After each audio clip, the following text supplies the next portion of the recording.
Pirmahan mo na ito, Trina. Sabihin mo sa parish council na ikaw ang kumuha ng pera sa kaba ng parokya. Isang pirma lang at tapos na ang lahat ng gulo.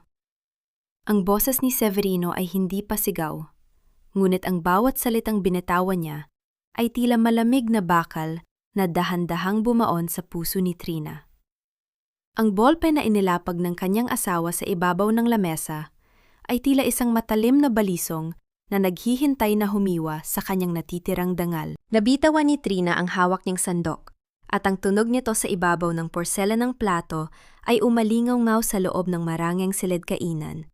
Isang matunog na paalala ng kanyang pagkabasag sa gitna ng katahimikan. Hindi niya magawang iangat ang kanyang paningin. Nakatitig lamang siya sa umuusok na sinigang na hipon na kanyang niluto. Ang paboritong ulam ni Severino na puno ng pagmamahal niyang inihanda. Ngunit na yon ay tila naging lason na hindi niya malulon. Ang kanyang lalamunan ay nalunuyo. Parang may nakabara na malaking bato na pumipigil sa bawat hikbi na nais kumawala. Gusto niyang itanong kung nasaan na ang lalaking nangako sa harap ng dambana na poprotektahan siya at aalagaan. Gusto niyang isigaw kung bakit siya ang kailangang maging alay para sa kasalanang hindi niya ginawa, para sa utang sa sugal, at pagnanakaw na asawa niya ang may gawa. Ngunit ang tanging lumabas sa kanyang mga labi ay isang nanghihinang pakiusap. Severino, alam mong wala akong kinalaman doon. Paano ang magiging tingin sa akin ng mga tao? Paano ang pangalan ko? Isang mapait na tawa ang narinig niya mula sa kanyang asawa. Naramdaman ni Trina ang paglapit ni Severino, ang amoy ng alak, at mamahaling pabango na dati ay nagbibigay sa kanya ng seguridad. Ngunit na yon ay nagdadala lamang ng matinding takot. Hinawakan ni Severino ang kanyang baba at pilit na iniharap sa kanya. Ang pangalan mo? Trina, bago kita pakasalan, wala kang pangalan. Isang hamak na anak ka lang ng labandera na kinuha ko sa hirap. Ang pangalang dala mo ngayon ay eskolta, at ang pangalang ngayon ang kailangang manatiling malinis sa mata ng simbahan at ng buong barangay. Ako ang nagpalamon sa'yo, kaya tungkulin mong isalba ako. Sa bawat salitang binitawan ni Severino, naramdaman ni Trina ang tila pagguho ng mundo sa kanyang paligid. Ang lalaking pinagkatiwalaan niya ng kanyang buhay ay siya palang kikitil sa kanyang huling pag-asa. Sa ilalim ng lamesa, dahan-dahang dinala ni Trina ang kanyang kamay sa kanyang tiyan na hindi pa gaanong halata ang umbok. 4 na buwan. 4 na buwan na siyang nagdadala ng buhay, isang lihim na balaksanan niyang ibunyag sa gabing ito bilang regalo para sa kanilang anibersaryo. Ngunit ang regalong natanggap niya ay isang malakas na sampal na nagpalingling sa kanyang mukha. Hindi niya namalayan ang pagtalsik ng kanyang katawan, tanging ang matinding init sa kanyang pisingi at ang lasa ng dugo sa loob ng kanyang bibig ang nagpaalala sa kanya na ito ay hindi isang masamang panaginip. Ang kanyang buong pagkatao ay nanginig. Hindi habil sa sakit ng pisikal na tama, kundi dahil sa pagkilala na ang bahay na itinuring niyang kanlungan ay isa palang magarang bilangguan. Doon, sa sahig ng marangyang kusina, habang ang anino ng kanyang asawa ay nakatayo sa kanyang harapan na tila isang dambuhala, narinig ni Trina ang tunog ng mabibigat na hakbang mula sa labas ng silid.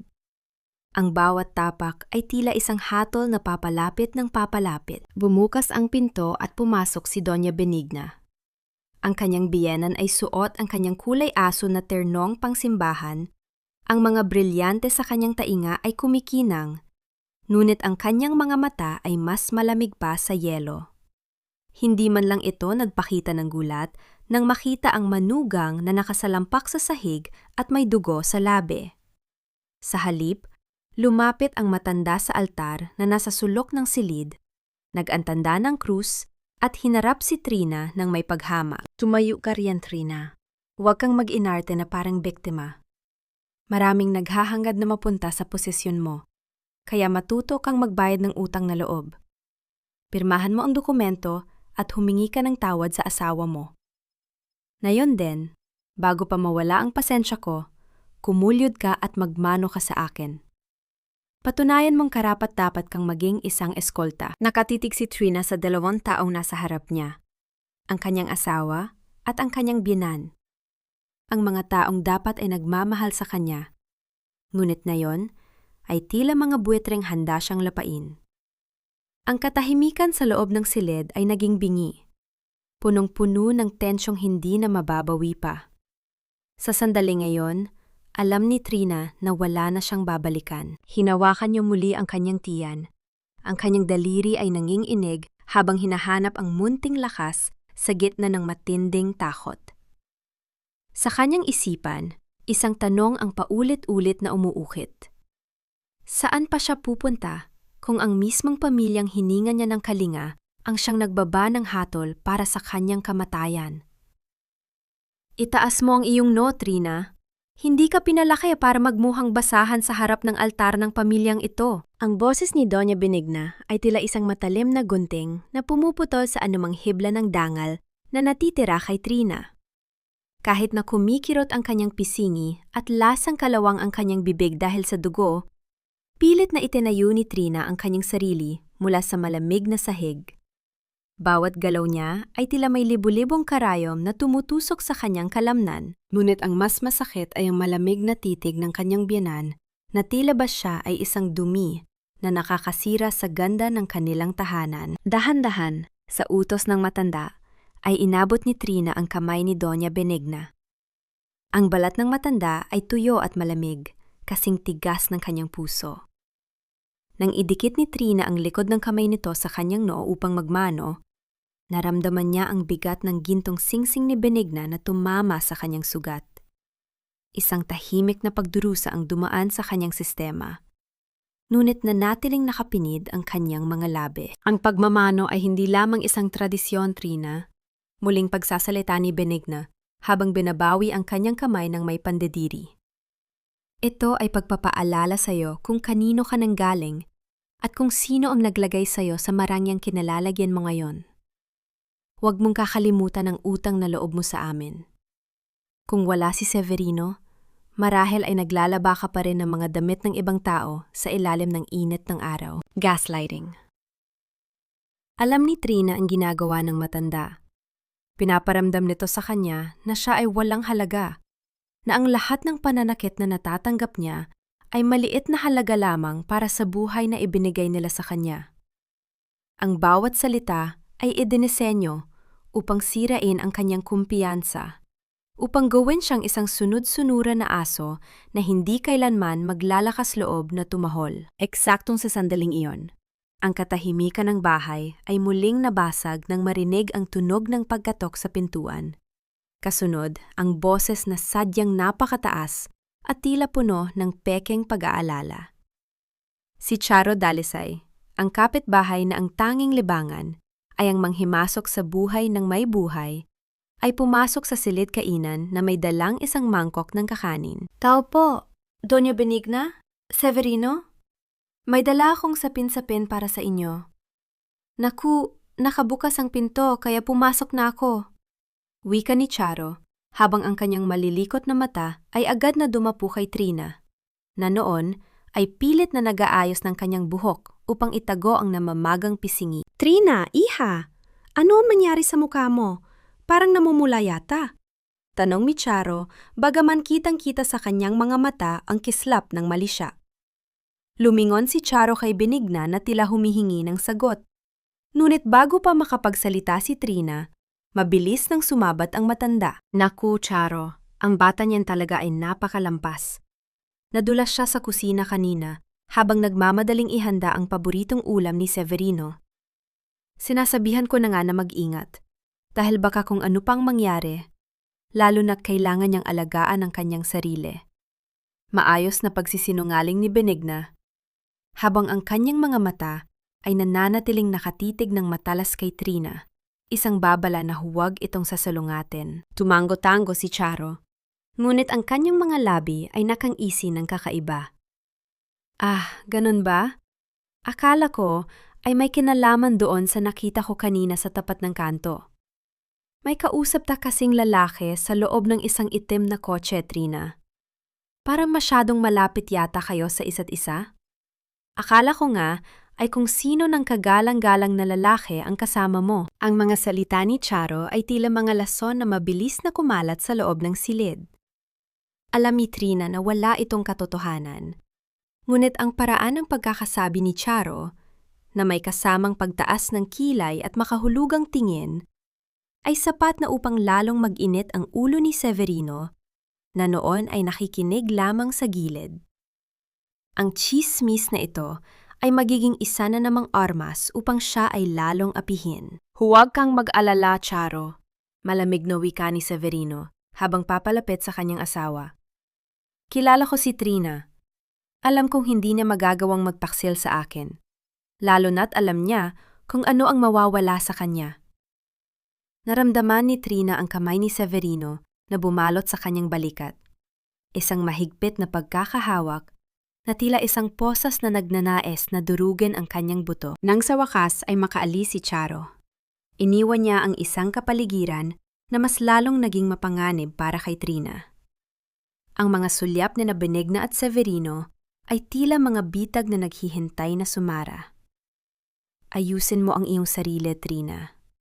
Huling utos ni Benigna bago ito umakyat sa itaas. Ayaw naming marinig muli ang ganyang uri ng usap-usapan.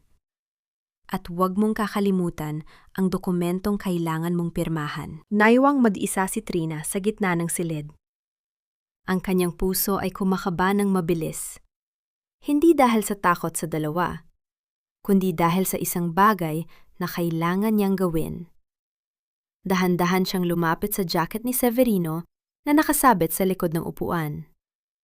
Ang kanyang mga kamay ay nanginghinig habang kinakalkal ang bulsa nito, hanggang sa mahawakan niya ang isang piraso ng papel na nakita niyang nahulog kanina sa gitna ng kanilang kaguluhan. Pinuklat niya ang papel sa ilalim ng malamlam na ilaw ng chandelier.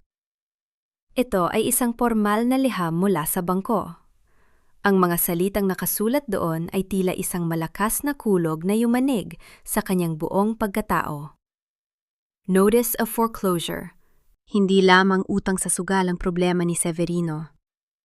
Ang lahat ng kanilang ari-arian, ang bahay na ito, ang mga lupain at maging ang mga negosyo ng pamilya Escolta ay nakasangla na at malapit ng kuhanin ng bangko.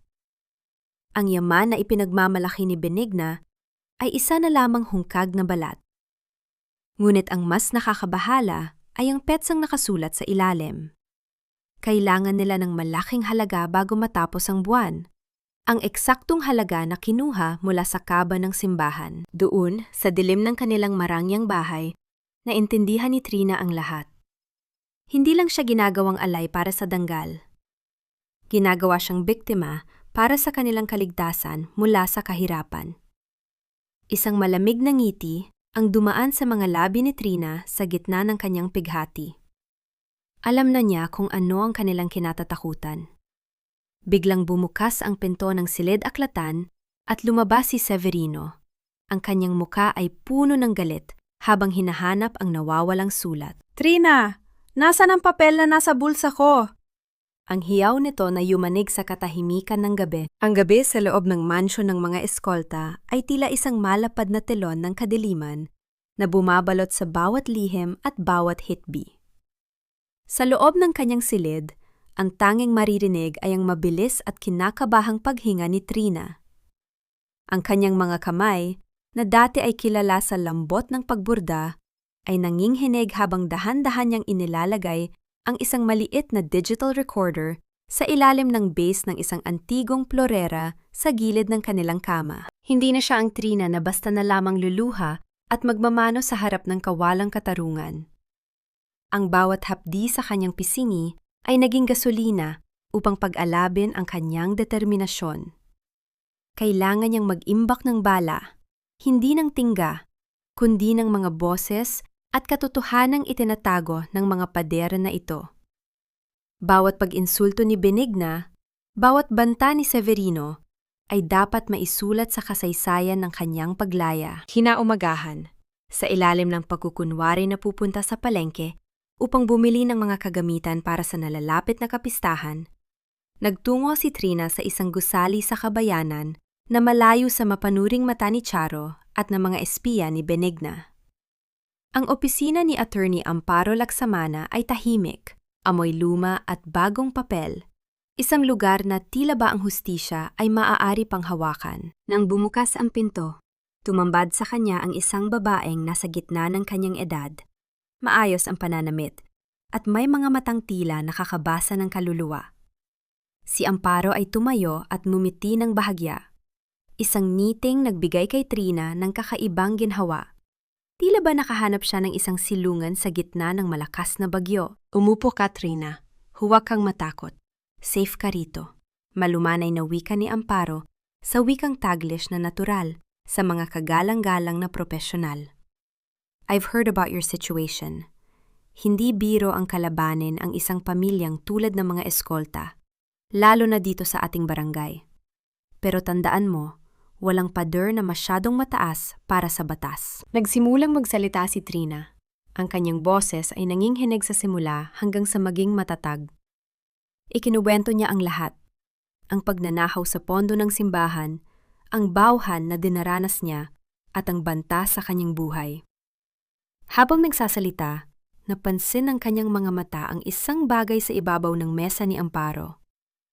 Isang lumang litrato, kupas na ang kulay, na nagpapakita ng isang babaeng nakatayo sa harap ng isang pamilyar na gate. Kumirot ang puso ni Trina.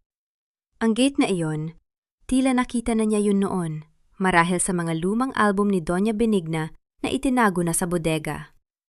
Ngunit bago pa niya maituon ang kanyang pansin sa litrato, muling nagsalita ang abogado. Kailangan natin ng matibay na ebidensya, Trina. Hindi sapat ang salita mo laban sa kanila. I need the bank records, the medical certificates of your bruises, and if possible, recordings of their admissions. Tutulungan kita, Trina. Hustisya ang kailangan mo at ibibigay natin yon sa kanila. Sa unang pagkakataon matapos ang maraming buwan, nakaramdam si Trina ng pag-asa. Ang bigat sa kanyang dibdib ay tila gumaan ng bahagya.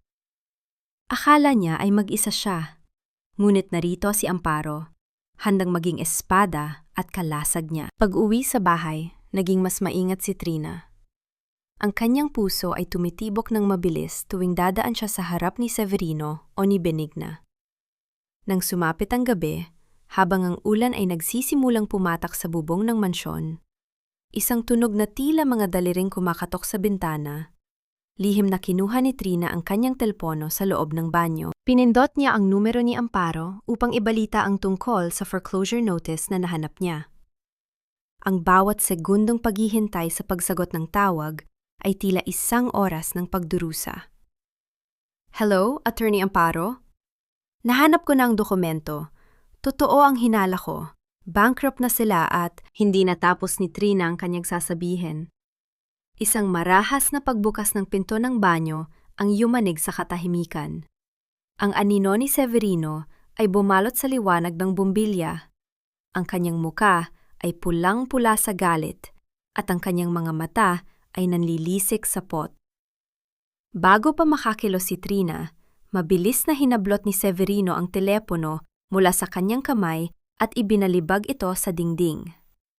Ang pagkabasag ng telepono ay tila naging hudyat ng muling pagbabalik ng kanyang bangungot. Sino ang tinatawagan mo, puta? Ang hiyaw ni Severino na umalingaw-ngaw sa buong mansyon. Kasunod ang paghapos ng kanyang malakas na kamay sa leeg ni Trina, na tila nais nitong pigilin ang bawat hiningang natitira sa kanya. Bagay na bagay sa iyo ang kwintas na ito, Trina. Tandaan mo, bawat butil ng gintong yan ay katumbas ng katahimik ang inaasahan ko sa iyo ngayong gabi. Ang mga salita ni Severino ay tila isang malamig na hininga sa batok ni Trina habang isinusuot nito ang isang mabigat na gintong kwintas sa kanyang leeg. Sa harap ng salamin, nakita ni Trina ang kanyang sariling refleksyon. Isang babaeng nakasuot ng mamahaling terno, ang mukha ay maayos na inayusan upang itago ang mga bakas ng pasa at pagod.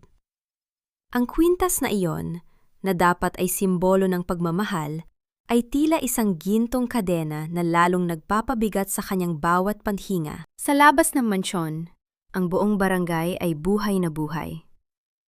Ang makukulay na banderitas ay sumasayaw sa ihip ng hangin. Tila mga maliliit na bandilang nagdiriwang sa gitna ng init ng araw. Maririnig ang masiglang tugtugin ng banda mula sa malayo, ang amoy ng inihaw na lechon, at ang tawanan ng mga tao. Ngunit para kay Trina, ang bawat hiyaw ng kagalakan sa labas ay tila isang pangungutya sa kanyang sariling kalagayan.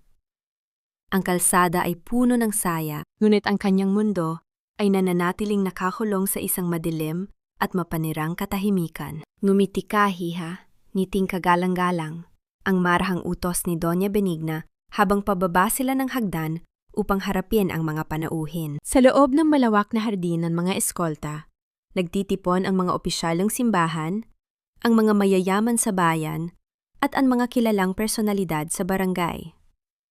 Si Doña Benigna ay tila isang santa na naglalakad sa gitna ng kanyang mga deboto. Bawat kamay na kanyang hinahawakan ay binibigyan niya ng matatamis na salita tungkol sa pananampalataya at pagkakawanggawa.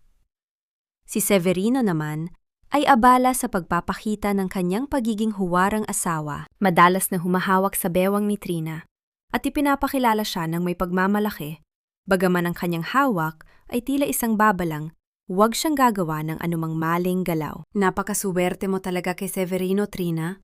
Kita mo naman, kahit abala sa negosyo, hindi nakakalimot na suportahan ang parokya. Wika ng isa sa mga miyembro ng Parish Council. Tumango si Trina at pilit na ngumiti, bagaman ang kanyang puso ay sumisigaw sa sakit. Sa bawat papuring natatanggap ni Severino, tila ba lalong lumalalim ang pagkabaon ng katotohanan sa ilalim ng lupa. Ang pagiging huwarang Kristiyano ng pamilyang ito ay isa lamang huwad na balat, isang magarang maskara na itinatago ang nabubulok nilang pagkatao. Sa gitna ng pagtitipon, napansin ni Trina ang pagdating ni Attorney Amparo. Ang abogado ay elegante sa kanyang simpleng kasuotan, ngunit may kakaibang tensyon sa kanyang mga mata nang magtagpo ang kanilang paningin. Lumapit si Amparo sa kanya, na tila ba ay bumabati lamang bilang isang kaibigan ng pamilya. Magandang gabi, Trina. Napakaganda ng selebrasyon niyo. Wika ni Amparo habang humahawak sa isang baso ng inumin. Ngunit nang makalapit siya ng sapat upang walang ibang makarinig, biglang nagbago ang tono ng kanyang boses. Kailangan nating mag-usap. Hindi ito maganda. Naramdaman ni Trina ang mabilis na pagtibok ng kanyang puso. Anong nangyari? Mahinang tanong niya habang nagpapanggap na inaayos ang kanyang buhok. Naawala ang mga file sa computer ko, Trina. May pumasok sa opisina ko kagabi habang wala ako. Lahat ng recordings na ibinigay mo, lahat ng kopya ng bank records, wala na lahat. Bulong ni Amparo.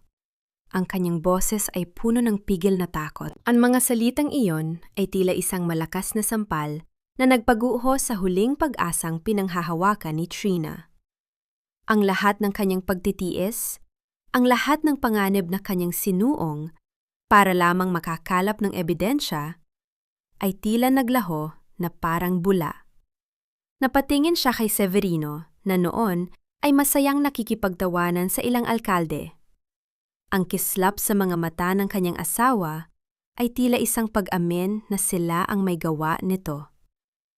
Paano nila nalaman? Ang nanginghinig na tanong ni Trina. Hindi ko alam.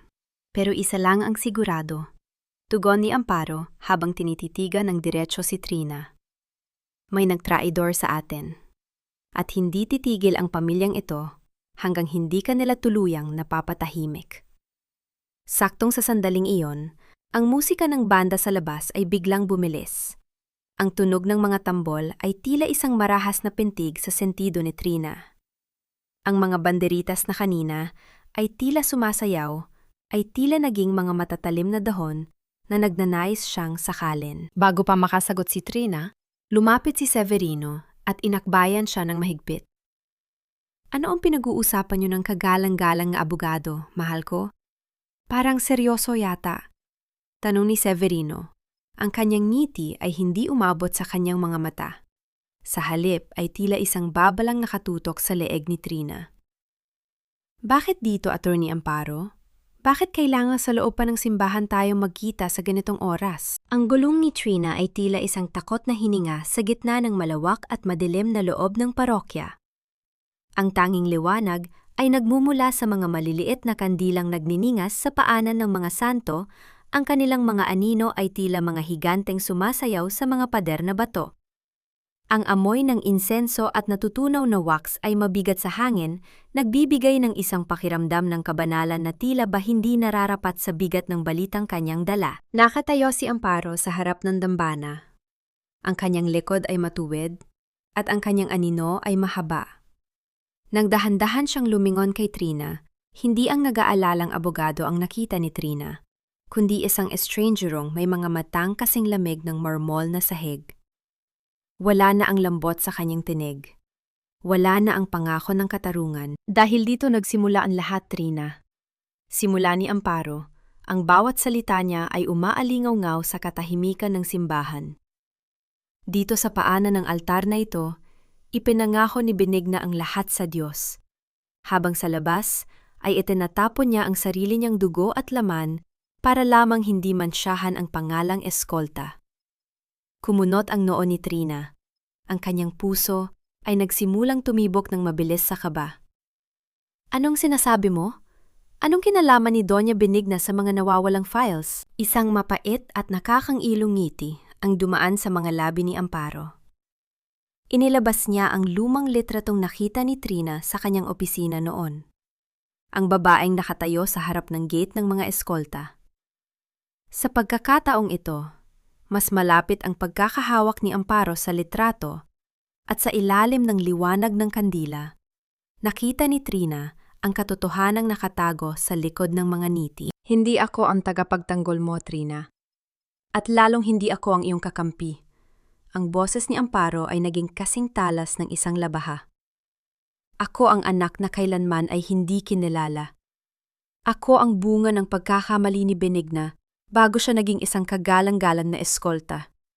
Inilayo niya ako, itinago sa hirap, at pinalaki sa galit, habang si Severino ay nagpapakasa sa yaman na dapat ay sa atin ding dalawa. Parang tumigil ang pag-ikot ng mundo para kay Trina.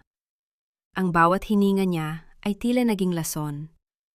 Ang babaeng pinagkatiwalaan niya ng kanyang buhay, ang tanging taong akala niya ay sasagip sa kanya, ay bahagi rin pala ng madilim na sapot ng pamilyang kanyang kinatatakutan. Ginamit mo ako. Ang nanginginig na paratang ni Trina. Ang kanyang mga mata ay nagsimulang mapuno ng luha ng matinding pagkakanulo. Ginamit mo ang mga ebidensya ko para lamang ma-blackmail si Benigna? Para makuha ang bahagi mo sa mana? Business, Trina. Nothing personal. Ang malamig na tugon ni Amparo habang dahan-dahang lumalapit sa kanya.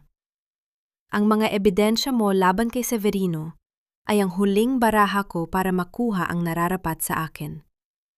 Wala akong pakialam sa katarungang hinahanap mo. Ang kailangan ko ay ang yaman na ipinagkait sa akin ng matandang yon. Sa sandaling iyon, naramdaman ni Trina ang rurok ng kawalan ng pag-asa. Ang buong mundo ay tila nagsasabuatan upang siya ay durugin. Ang simbahan na dapat ay santuwaryo ay naging saksi sa kanyang huling pagkatalo. Walang batas, walang kaibigan, walang sinuman ang nakikinig sa kanyang boses. Paano ang anak ko? Ang nangingiyak na tanong ni Trina habang hawak ang kanyang tiyan. Paano ang katarungan para sa bata sa sinapupunan ko? Ang batang iyon ay isang eskolta rin, Trina. At sa mundong ito, ang mga eskolta ay laging nagbabayad ng utang. Sa paraang hindi mo inaasahan. Wika ni Amparo, at sa likod niya ay lumitaw ang anino ni Severino mula sa kadiliman ng kumpisalan. Ang takot na naramdaman ni Trina ay hindi na maipaliwanag. Sinubukan niyang tumakbo. Sinubukan niyang lisanin ang madilim na sulok na iyon ng simbahan, ngunit mabilis siyang naharangan ni Severino. Ang galit sa mga mata ng kanyang asawa ay tila isang apoy na nagnanais siyang sunugin ng buhay. Akala mo ba ay makakatakas, Katrina? Ang malat na boses ni Severino sa isang marahas na pagkilos. Naramdaman ni Trina ang isang malakas na tulak mula sa itaas ng hagdanan patungo sa bodega ng simbahan. Ang kanyang katawan ay bumagsak sa bawat baitang ng semento. Ang bawat tama ay tila isang pagpunit sa kanyang kaluluwa. Ang huling narinig ni Trina bago lamunin ang kadiliman ay ang kanyang sariling matinis na sigaw na umalingaw-ngaw sa katahimikan ng banal na lugar, at ang malamig na pagpatak ng ulan sa labas na tila nakikiramay sa kanyang pagbagsak. Ang dilim ay naging ganap, at sa gitna ng sakit, ang tanging natitira sa kanyang isipan ay ang munting tibok ng puso sa kanyang sinapupunan na dahan-dahang nanghihina. Puti. Ang lahat ay puti, mula sa kisame hanggang sa mga telon na humahate sa maliliit na espasyo ng pampublikong ospital. Ngunit para kay Trina, ang kaputian sa kanyang paligid ay hindi simbolo ng kalinisan o pag-asa, kundi isang hungkag na kawalan na tila lumalamon sa kanyang buong pagkatao. Ang amoy ng gamot at antiseptiko ay nanunuot sa kanyang ilong, isang matapang na paalala na siya ay buhay pa, bagaman ang pakiramdam niya ay iniwan na siya ng kanyang kaluluwa sa ilalim ng hagdanan ng simbahang iyon. Ang bawat tibok ng kanyang puso ay tila isang mabigat na martilyo na tumatama sa kanyang dibdib. Bawat isa ay nagdadala ng masiding kirot na hindi kayang pawiin ng anumang anesthesia. Dahan-dahang idinilat ni Trina ang kanyang mga mata, at ang unang bumati sa kanya ay ang mukha ng isang doktorang may malungkot na mga mata. Hindi na kailangang magsalita ng doktora.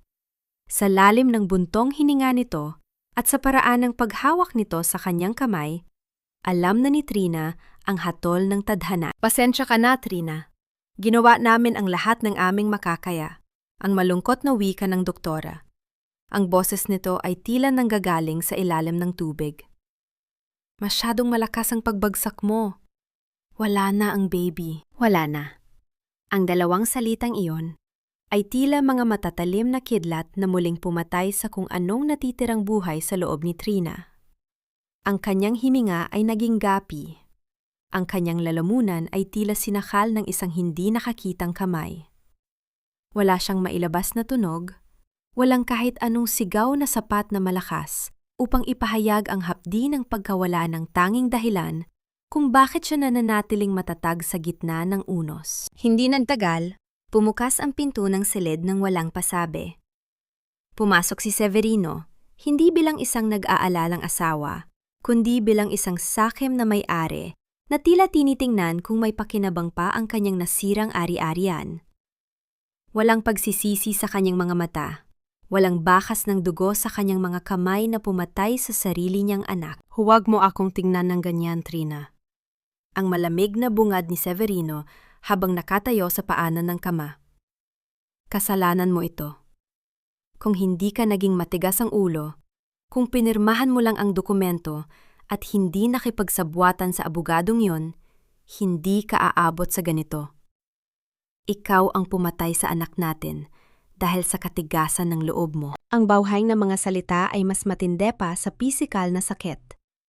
Ang gaslighting ni Severino ay umabot na sa rurok nito. Ang baligtarin ang katotohanan at isisi sa biktima ang krimen ng salarin. Nakatitig lamang si Trina sa kanyang asawa. Ang kanyang mga labi ay nanginginig, ngunit walang salitang lumalabas. Ang bawat salita ni Severino ay tila mga pako na ibinabaon sa kanyang kabaong. Magpagaling ka agad, dagdag pa ni Severino bago tumalikod. Kailangan nating ayusin ang gulo sa barangay. Huwag mong isiping tapos na ang usapan tungkol sa pera ng simbahan. May kailangan ka pa ring panagutan. Nang sa wakas ay makaalis si Severino, ang katahimikan sa silid ay naging bingi. Dahan-dahang dinala ni Trina ang kanyang nanginginig na kamay sa bulsa ng kanyang suot na damit pang ospital, ang parehong damit na suot niya noong gabing iyon. Doon, naramdaman niya ang isang maliit na piraso ng tela. Inilabas niya ito. Ito ay isang maliit na sapin, isang puting tela na may simpleng burda ng isang bituin na siya mismo ang gumawa noong mga gabing puno pa siya ng pangarap. Ito ang tanging bagay na natira sa kanyang anak. Hinawakan niya ito ng mahigpit. Idinikit sa kanyang pisini at doon, sa gitna ng amoy ng ospital at ng lamig ng gabi, ang unang patak ng luha ay gumulong sa kanyang muka.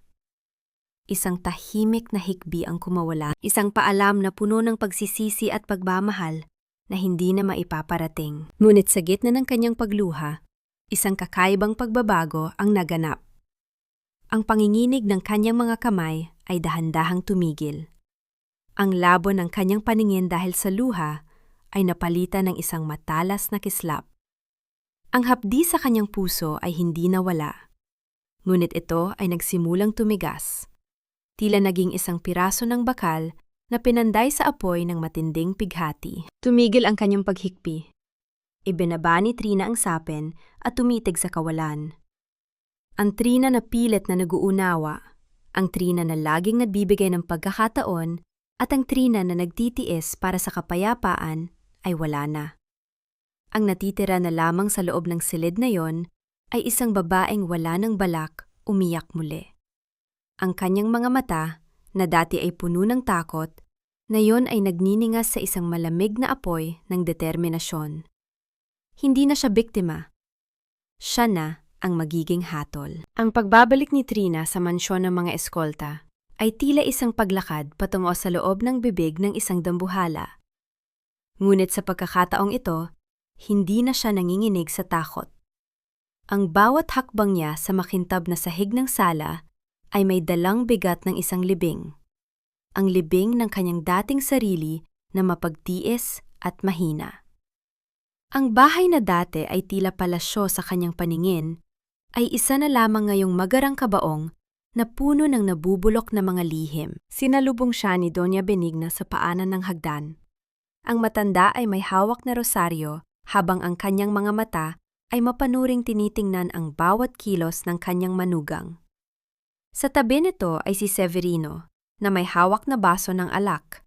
Ang kanyang mukha ay puno ng pagmamalaki dahil sa akalang tuluyan na niyang napaamo ang kanyang asawa pagkatapos ng nangyari sa ospital. Dahan-dahan sa gitna ng matinding pagkasuklam, ay lumapit si Trina at yumuko.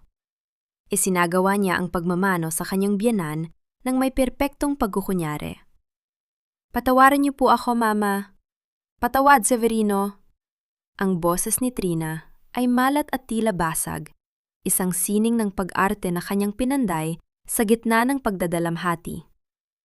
"Tama kayo. Wala akong mapupuntahan, kundi dito sa pamilyang ito. Gagawin ko na ang lahat ng gusto nyo. Huwag nyo lang akong itaboy." Nagkatinginan ang mag-ina, at isang mapanuyang ngiti ang dumaan sa mga labi ni Benigna. "Mabuti at natauhan ka na, Hiya. Ang pagsisisi ay laging nasa huli, ngunit ang mahalaga ay handa ka ng magbayad ng utang na loob. Severino, ihanda mo ang mga papeles na dapat niyong pirmahan bukas." Nang sumapit ang gabi, nang ang buong mansyon ay balot na ng katahimikan, at ang tanging maririnig ay ang malakas na hilahil ni Severino dahil sa kalasingan. Dahan-dahang bumangon si Trina. Ang kanyang puso ay tumitibok ng mabilis, ngunit ang kanyang isipan ay kasing linaw ng kristal. May isang bagay na nakalimutan ang mga eskolta. Si Trina ang tumulong sa parokya upang iset up ang kanilang online donation portal noong nakaraang taon. Alam niya ang isang lihim na backdoor sa system, isang cloud storage na otomatikong nagsisave ng lahat ng transaksyon kahit na ang mga tinanggal na record sa main computer. Doon ay nakatago ang tunay na trail ng pera na ginamit ni Severino para sa kanyang mga illegal na aktibidad. Bit-bit ang isang maliit na laptop na itinago niya sa ilalim ng mga lumang damit sa bodega. Pumasok si Trina sa silid-aklata ni Severino. Ang bawat langit-ngit ng sahig ay tila isang babala. Ang bawat anino sa dingding ay tila isang espiyang nakamasid. Sa ilalim ng malamlam na liwanag ng monitor, nagsimulang gumalaw ang mga daliri ni Trina sa keyboard. Ang kanyang mga mata ay naniningkit habang binabagtas ang mga digital na dokumento na magsisilbing kabaong ng pamilya Escolta. Biglang nag-vibrate ang kanyang lumang telepono na itinago niya sa loob ng kanyang bulsa. Isang mensahe mula sa isang hindi kilalang numero ang lumitaw sa screen. Alam ko ang ginawa nila sa'yo. Alam ko ang katotohanan tungkol sa iyong anak. Oras na upang pagbayarin sila. Huwag kang lilingon. Napatigil si Trina. Sino ang taong ito? Maari ba itong maging isa pang betag tulad na kay Amparo?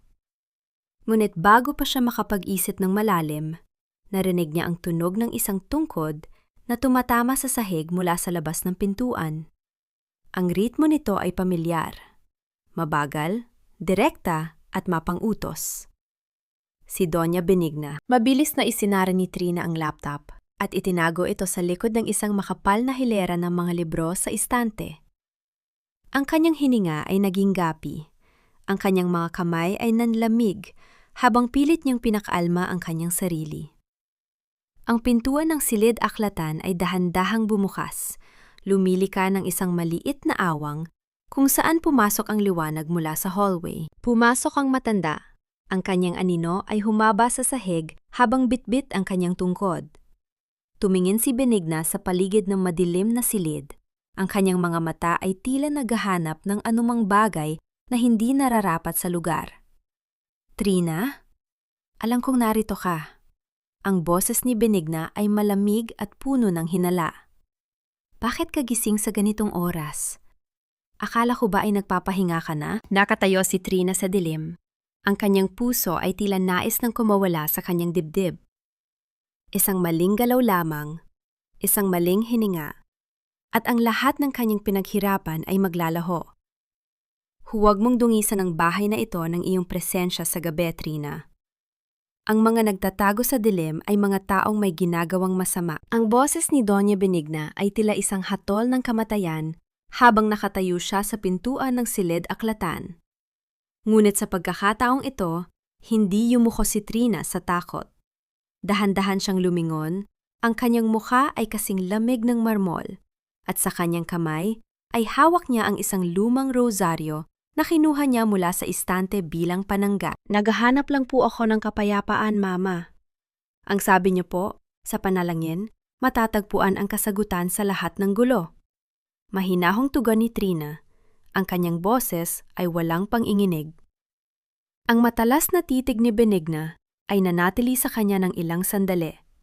Tila sinusukat ang bawat hibla ng kanyang katapatan bago ito tumalikod at lumisan ng walang salita. Kinabukasan, ang barangay hall ay puno ng mga tao. Ang init ng hapon ay tila lalong nagpabigat sa tensyon na bumabalot sa buong bulwagan. Naroon ang mga opisyal ng barangay, ang mga miyembro ng parish council, at ang mga usisero na tila mga buitreng naghihintay ng malalapong bangkay. Sa gitna ng entablado, nakatayo si Severino. Suot ang kanyang pinakamagandang barong. Ang mukha ay puno ng pekeng pighati habang nakatungo. Mga kabarangay, masakit para sa akin na aminin ito. Ngunit ang aking asawa, si Trina, ang kumuha ng pondo na dapat ay para sa mga mahihirap nating kapatid. Ang malakas na pahayag ni Severino. Ang kanyang boses ay gumaralga sa kunwaring iyak. Ang aking pamilya ay handang ibalik ang bawat sentimo. Ngunit kailangan niyang harapin ang batas para sa kanyang nagawa. Isang bulung-bulungan ang dumaan sa madla, tila isang hangin na may dalang lason. Si Charo, na nakaupo sa harap, ay tumayo at itinaas ang kanyang telpono. At hindi lang pagnanakaw ang ginawa niya. May ebidensya ako na siya ay isang taksil na asawa. Narito ang video! Pinindot ni Charo ang play button sa projector na nakakonekta sa kanyang telpono. Ngunit sa halip na ang malabong video ng pakikipagtagpo ni Trina sa isang lalaki, ang lumitaw sa puting telon ay isang malinaw na kuha mula sa loob ng mansyon ng mga eskolta. Ang katahimikan sa loob ng barangay hall ay naging bingi. Ang nakita ng lahat ay hindi isang babaeng nagtataksil, kundi ang eksena kung saan sinampal ni Severino si Trina habang pilit nitong pinapapirma ang dokumento ng pag-amin. Ang bawat salita ni Severino sa video ay malinaw na narinig ng lahat. Ang pangalang dala mo ngayon ay eskolta. Kailangan mong isalba ako sa mga utang ko sa sugal. Hindi pa doon natapos. Ang susunod na lumitaw ay ang mga bank records at ang digital trail mula sa parish portal na nagpapakita ng direktang paglilipat ng pera mula sa kaba ng simbahan patungo sa account ng isang illegal na pasugalan sa pangalan ni Severino Escolta. Kasunod nito ang audio recording ni Doña Benigna na nag-uutos kay Trina na magpakamartir para sa dangal ng pamilya. Tumayo si Trina mula sa kanyang upuan sa likod. Hindi siya nagmamadali. Ang bawat hakbang niya patungo sa harap ay may dalang awtoridad na tila isang reynang babawe sa kanyang trono. Nang makarating siya sa gitna, hinarap niya ang kanyang asawa at ang kanyang biyenan, na ngayon ay kasing puti na ng papel ang mga mukha. Ang katotohanan ay hindi kailanman nakukulong sa dilim, Severino. Akala niyo ba ay sapat na ang ginto at pangalan para takpan ang amoy ng inyong kabulukan? Ang boses ni Trina ay umalingaw-ngaw, puno ng dignidad at malamig na pot. Ang pamilyang sinasabi niyo ay ansala ng kasinungalingan, at ngayong araw, winasak ko na ang mga rehas na yon. Ang mga tao sa barangay na kanina ay nagbubulungan laban sa kanya ay dahan-dahang tumayo, hindi para manakit, kundi sa matinding gulat at kahihiyan sa kanilang maling paghusga. Si Charo ay napaupo. Ang kanyang telepono ay nahulog sa sahig nang makita ang sarili sa video na tumatanggap ng pera mula kay Benigna para magpakalat ng tsismis. Biglang tumayo si Attorney Amparo mula sa gilid. Nagnanais na lumapit sa projector upang patayin ito. Ngunit bago pa siya makakilos, dalawang lalaking nakauniporme ng pulis ang humarang sa kanya. Attorney Lacsamana, kailangan niyo ring sumama sa amin para sa investigasyon ng obstruction of justice at tampering of evidence, ang mariing wika ng pulis. Naramdaman ni Trina ang isang malakas na bugso ng hangin mula sa labas. Tila ba ang kalikasan mismo ay humihinga ng maluwag kasabay niya. Tiningnan niya si Doña Benigna, ang matandang babae na dati ay tila isang diyos sa kanyang paningin. Ngayon ay nakaluhod sa sahig, habang pilit na tinatakpan ang kanyang mukha sa harap ng mga kamera ng mga taong dati ay yumuyukod sa kanya. Ang hiya na iniingatan nito ay tuluyan ng nadurog sa harap ng buong mundo. Humarap si Trina sa madla, at sa gitna ng kaguluhan, isang maliit na ngiti ang dumaan sa kanyang mga labi. Isang meeting hindi para sa kanila, kundi para sa kanyang sarili, at para sa anghel na kailanman ay hindi niya nakapiling.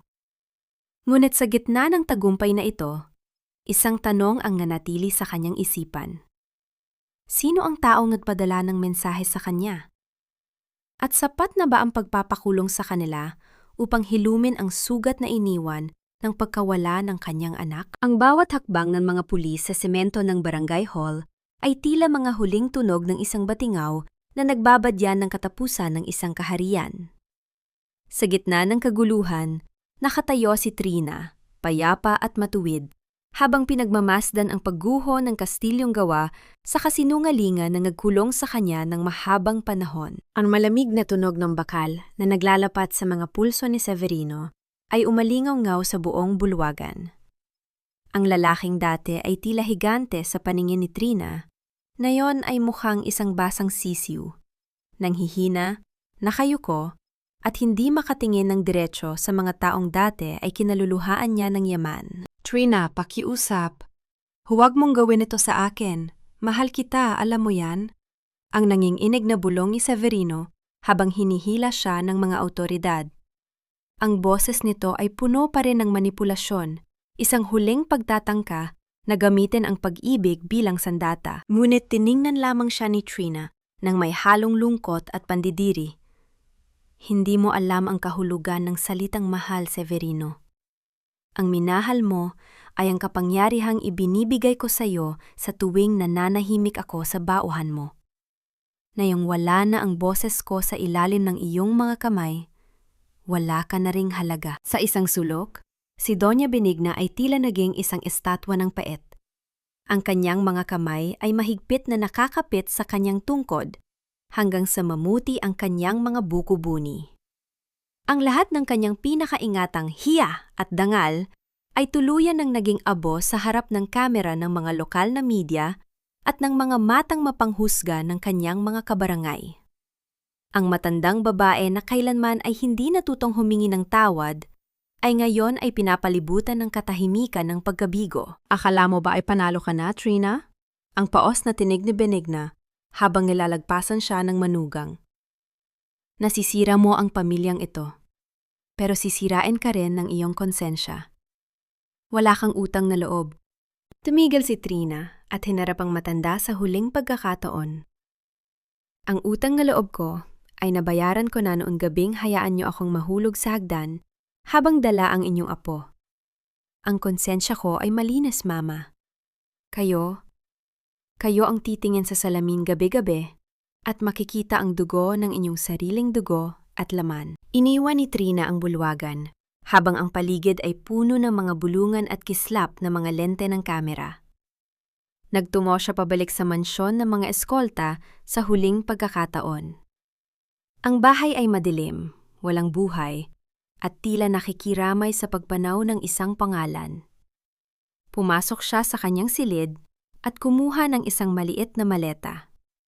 Hindi niya kinuha ang mga mamahaling alahas, ang mga damit na galing sa pera ng simbahan, o ang anumang bagay na magpapaalala sa kanya ng kanyang pagkakabilanggo. Kinuha lamang niya ang kanyang mga gamit sa pagbuburda at ang maliit na sapi ng sanggol na may burda ng bituin. Sa kanyang paglabas, tumigil siya sa harap ng pintuan ng silid-aklatan. Doon, nakita niya ang isang lalaking nakatayo sa anino, si Mang Tino, ang matandang hardinero na ilang dekada nang nagsisilbi sa mga eskolta. Sa kamay ni Mang Tino ay hawak nito ang isang telepono. Doon naintindihan ni Trina. Si Mang Tino ang nagpadala ng mensahe, ang tahimik na saksi na nakakita sa lahat ng sampal, lahat ng hitbi, at lahat ng pait sa loob ng maraming taon. Ang hardinero ay tumango lamang sa kanya, isang tahimik na pagkilala sa kanyang paglaya. Salamat, Mang Tino, ang mahinang wika ni Trina. Lumayo ka na rito, Hiya. Hanapin mo ang langit na walang ulap, tugon ng matanda. Dinala ni Trina ang kanyang maleta patungo sa gate. Sa kanyang bawat hakbang palayo, naramdaman niya ang dahan-dahang pagluwag ng buhol sa kanyang dibdib. Ang bawat buntong hininga ay tila isang panalangin ng pasasalamat. Nang marating niya ang labas ng gate, narinig niya ang malakas na pagsasara nito. Isang tunog na hindi na nagdadala ng takot, kundi ng katiyakan. Tumingala siya sa langit. Ang gabi ay malalim, ngunit ang mga bituin ay nagbiningning ng maliwanag. Wala siyang dalang, kahit ano kundi ang kanyang sarili, ang kanyang dangal, at ang alaala ng kanyang anak. Ngunit sa unang pagkakataon sa loob ng maraming taon, naramdaman ni Trina na siya ay sapat na. Sumakay siya sa isang naghihintay na sasakyan patungo sa terminal ng bus. Ang destinasyon? Cebu. Isang lugar kung saan walang nakakakilala sa pangalang eskolta. Isang lugar kung saan ang bawat tahi ng kanyang karayom ay magiging simula ng isang bagong kwento. Ngunit habang umaandar ang sasakyan, isang huling luhang pait ang gumulong sa kanyang pisingi. Ang katarungan ay nakamit na, ngunit ang bakante sa kanyang sinapupunan ay mananatiling isang sugat na kailanman ay hindi lubusang maghihilom. Ito ang presyo ng kanyang kalayaan. Isang kalayaang binayaran ng pinakamahal na sakripisyo. Ang amoy ng alat mula sa dagat at ang malambot na ihip ng hangin sa Cebu ay tila isang malumanay na haplos sa pagod na kaluluwa ni Trina. Malayo na siya sa mausok at mapanuring barangay ng mga eskolta. Dito, sa gitna ng ingay ng mga sasakyan at ang kakaibang tono ng pananalita ng mga tao, si Trina ay isang estranggero. At ang pagiging estranggero ay ang pinakamagandang regalong natanggap niya sa loob ng maraming taon. Sa lugar na ito, walang nakakaalam kung sino ang mga eskolta at walang matang mapanghusga na titingin sa kanyang mga pasa at susumbatan siya sa mga kasalanang hindi niya ginawa. Isang maliit na bahay na gawa sa kahoy at semento ang kanyang nirentahan sa malapit sa dalampasigan. Ang bawat umaga niya ay nagsisimula sa tunog ng mga alon na humahampas sa pampang. Isang ritmo na tila nagtuturo sa kanya kung paano muling huminga ng malalim. Ang silid na dati ay puno ng takot ay napalitan ng isang maliit na zung teo. Isang talyer ng pagbuburda na puno ng makukulay na sinulid, mga tilang lino at ang amoy ng sariwang kape. Ang bawat pagtusok ni Trina ng karayom sa puting tela ay tila isang paraan ng pagtahi sa mga pira-pirasong bahagi ng kanyang sariling puso. Sa bawat hilahil lang sinulid, inaalala niya ang mga pangarap na muntik ng mamatay. Ngunit hindi na siya umiiyak ng may pait. Ang kanyang mga luha, kung meron man, ay tila mga patak ng ulan na nagdidilig sa isang tuyot na lupa. Ang pagbuburda ay naging kanyang dasal, ang kanyang paraan ng pakikipag-usap sa anghel na kinuha sa kanya ng tadhana. Isang hapon, habang ang araw ay dahan-dahang lumulubog at nagbibigay ng kulay kahel sa langit, natapos ni Trina ang isang espesyal na disenyo. Ito ay isang ibong may malalapad na pakpak na tila lumilipad papalayo sa isang ginintuang hawla. Ang bawat detalye ng balahibo nito ay busilak at puno ng buhay.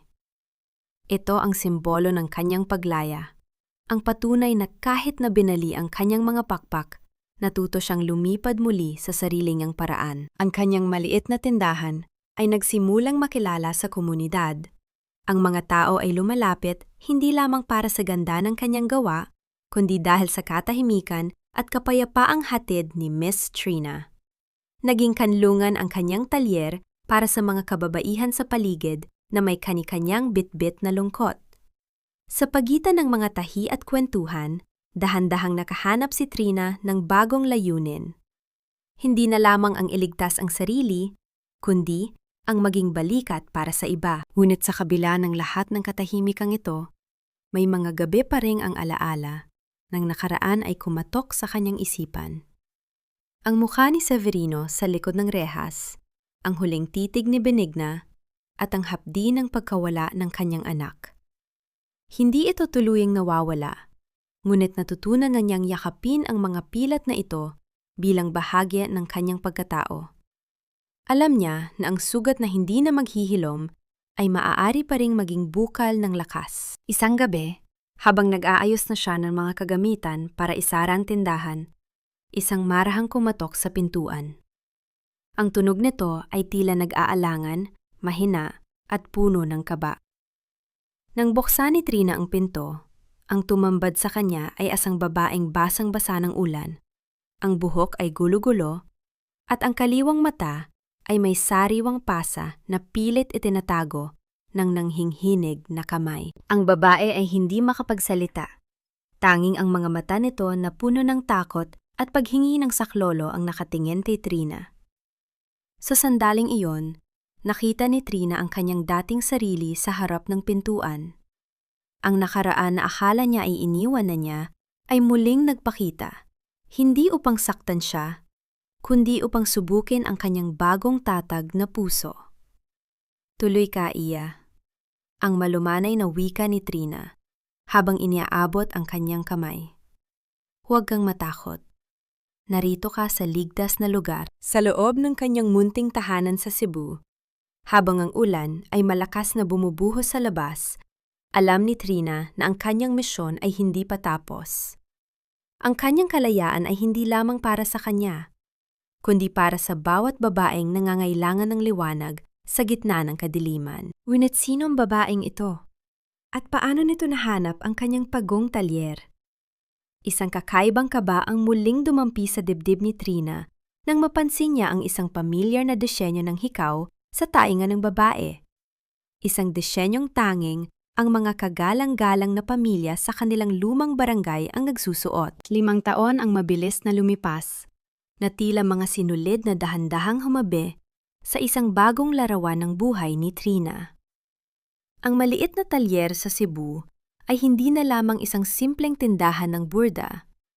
Ito ay naging bahay ni pag-asa, isang santuwaryo para sa mga kababaihang nagdanais bumangon mula sa abo ng kanilang nakaraan. Ang bawat sulok ng bahay ay puno ng liwanag, amoy ng sariwang sampagwita at ang mahinang himig ng mga kwentuhan at tawanan na dati ay tila imposibleng marinig sa buhay ni Trina. Sa isang hapon, habang ang dagat ay tila isang malapad na salamin na nagre-refleksyon sa payapang langit, naupo si Trina sa kanyang paboritong upuan sa beranda. Hawak niya ang isang sulat na kapapadala lamang mula sa kanyang lumang bayan. Ang balita tungkol sa mga eskolta ay tila mga anino na lamang ng isang nagdaang bagyo. Si Severino ay nananatili pa rin sa loob ng bilangguan. Ang kanyang yaman at kayabangan ay tuluyan ng naglaho habang hinaharap ang maraming kaso ng pagnanahaw at bauhan. Si Doña Benigna naman ay nabubuhay ng mag-isa sa kanilang gumuguhong mansyon.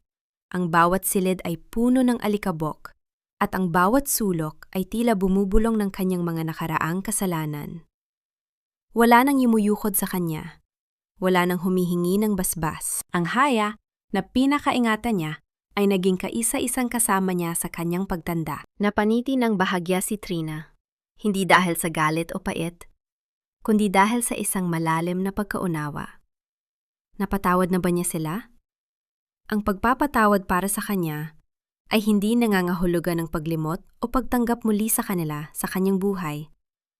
Ang pagpapatawad ay ang pagpili na putulin ang kadena ng pot na nag-uugnay sa kanya sa kanila. Pinalaya na niya ang kanyang sarili mula sa kulungan ng galit upang magkaroon ng espasyo ang pagmamahal sa kanyang bagong mundo. Dahan-dahan niyang kinuha ang maliit na sapi ng sanggol na may burda ng bituin, ang tanging alaala ng kanyang anak. Hinaplos niya ang bawat tahi nito ng may pag-iingat. Noong una, ang sapi na ito ay simbolo ng kanyang pinakamasakit na pagkatalo. Ngunit ngayon, ito ay simbolo ng kanyang pinakamalaking lakas. Ang kanyang anak ay naging isang anghel na nagturo sa kanya na ang tunay na halaga ng isang babae ay hindi nasusukat sa kung gaano siya katagal magtiis, kundi sa kung paano siya bumabangon upang protektahan ang kanyang sariling dignidad. Nahanap na ba niya ang kapayapaan? Oo, ang kapayapaan para kay Trina ay hindi ang kawalan ng gulo, kundi ang kakayahang manatiling matatag sa gitna nito. Ang bawat babaeng tinulungan niya sa bahay ni Pag-asa ay tila naging mga anak na rin niya. Bawat tagumpay nila ay tagumpay din ng kanyang sariling paghilom. Huminga ng malalim si Trina habang pinagmamastan ang mga bituin na nagsisimulang magpakita sa langit. Ang aral na iniwan ng kanyang kwento para sa bawat babaeng nakikinig habang gumagawa ng gawaing bahay, habang nag-aalaga ng anak, o habang nagtitiis sa dilim ay malinaw. Ang iyong sakripisyo ay may hangganan. Huwag mong hayaang ang boblunfan o utang na loob ay maging tali na susakal sa iyong kaluluwa. Ang kaligayahan ay hindi isang regalong ibinibigay ng iba. Ito ay isang karapatang ikaw mismo ang dapat kumuha. Ang bawat sugat ay may kwento, at ang bawat kwento ay may pagkakataong magtapos sa isang bagong simula. Ang hiya ay walang saysay, kung ang kapalit nito ay ang iyong sariling pagkatao.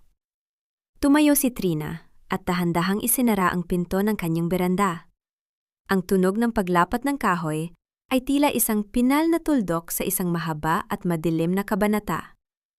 Sa loob ng kanyang tahanan, naghihintay ang init ng hapunan at ang tawag ng mga kaibigan. Pinalaya na ni Trina ang kanyang sarili. At sa wakas, ang kanyang puso ay naging kasing lawak na ng dagat. Malaya, malalim, at puno ng walang hanggang pag-asa.